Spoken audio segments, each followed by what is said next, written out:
শুনেছে যে স্বামীর অনিষ্ট হবে জেনেও হাত পা ছড়িয়ে ঘুমানোর কথা ভাবা হচ্ছে? শুনেছে?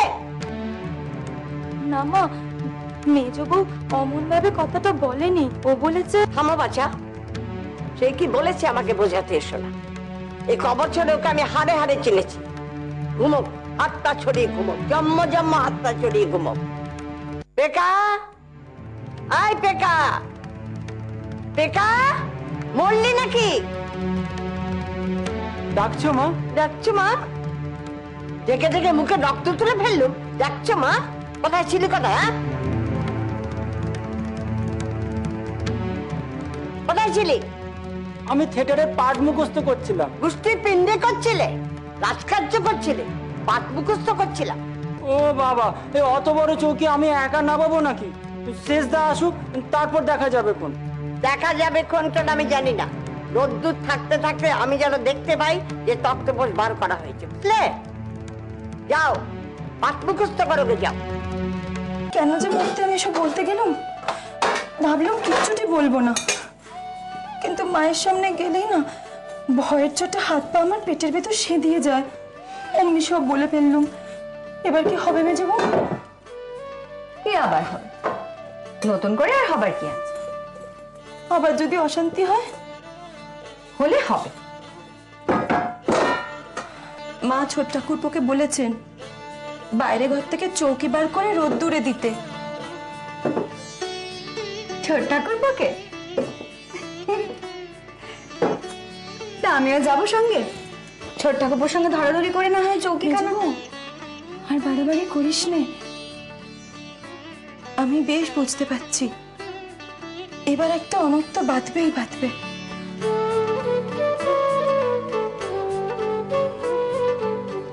বলি এসব কি হচ্ছে? কি আবার? তোমার রাতের শোবার ব্যবস্থা মায়ের আওতায়। আয় তোর থামটা, কাজ নেই কম্ম নেই, খালি ফুটকাটা। মা,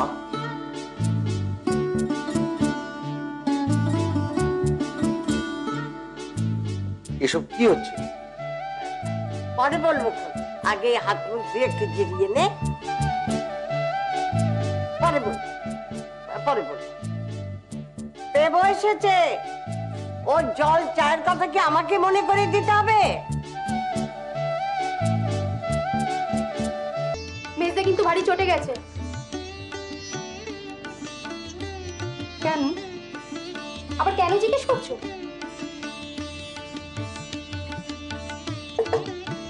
তুমি তিনজনে চাটা দিয়ে এসো না। ও মা, তোর চা করা হয়ে গেল?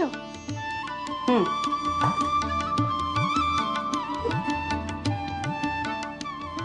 তুই কেন আবার করতে গেলি?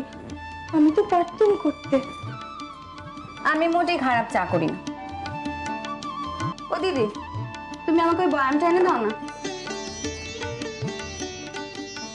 ছোট ঠাকুরজি, তুমি চাটা দিয়ে আসো, না হলে জড়িয়ে জল হয়ে যাবে। জানি তো, ঝামেলা সব আমাকে করতে হবে। মেজদার যত মেজাজ সব আমাকেই সহ্য করতে হবে। বাবা এসেছে, বাবা এসেছে। জানো বাবা, পিসি আমাকে মেরেছে। বকো না বাবা, বকো না। একদম বাজে বকবি না। কি রে? ঠাকুমা যে স্বপন পেয়েছে। মা আবার কিসের স্বপন পেল রে? মেজো কাকা আর মেজো খুড়ি তো ভিন্ন থাকবে। ঠিক আছে, তুই যা। বাবা এসে গেছে, বাবা এসে গেছে। মা স্বপন পেয়েছে, এ বউ আর মেজ বউ, কি হচ্ছে সব? আরে রাজু, মা আবার? মা স্বপন পেয়েছে মেজদার নাকি ভারী খারাপ সময় যাচ্ছে, তাই এখন থেকে রাতে মেজদা মার সাথে শোয়। আর এইগুলো সেই কারণে রোদে দেওয়া হয়েছে। এই চৌকিটা মার ঘরে যাবে, মেজদা তাতে শোয়। ব্যাস, আর কিছু জানি না।